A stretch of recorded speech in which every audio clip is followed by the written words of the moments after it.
په دې اړه جوړ شوي مراسمو کې په پیل کې د ولایت مقام د بشري سرچینو رئیس نقیب الله متنوال د نوي امیر د تقارر مکتوب ولوست. محترم صفوت الله خواجه فرزند روت الله بیوزی محترم محمد نسیم فرزند عبدالرحمن در قدم اول بست ارتباطی کود شماره 001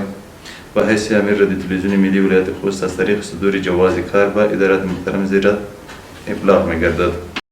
ورپسې د ولایت مقام د دفتر رئیس قاری رحمت الله صبمن د پخواني امیر مولوي محمد نسیم فهیمي کړنې او فعالیتونه وستایل او نوي امیر ته یې د غوره چوپړ ترسره کېدو هیله درلوده. نوموړي د ولایتي ادارې په استازیتوب د هر راز همکارۍ ډاډ څرګند کړ او د ادارې له کارمندانو یې هم د نوي امیر سره د بشپړ ملاتړ او همکارۍ غوښتنه درلوده. نو خاصه غوښتنه مو دا ده چې د تر شا ودرېږي او نیکې مشورې به ورکوئ او ښه خدمت به کوئ او بیا هم د ولایت د ادارې له نمایندګۍ لخوا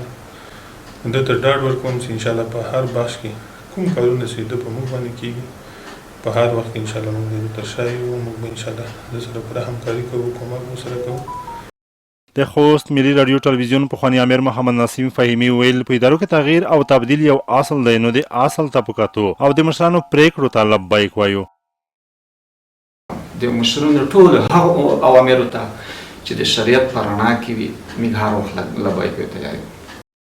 نوی امیر مولوي صبغت الله خواجه ویل په ټول دوان به هڅه کوم چې په پوره اخلاص او د مشرانو د لارښوونو مطابق به خپل مسؤلیت ته ادامه ورکړم او په اړونده برخه کې به د غوره چوپړ ترسره کولو کې هر راز هڅې دریغ نه کړم. د مراسمو په پای کې نوموړی د کار پر څوکۍ کېنول شو او هممهاله د ادارې کارکوونکو لخوا په اړونده برخه کې د بشپړې همکارۍ ډاډ ورکړل شو.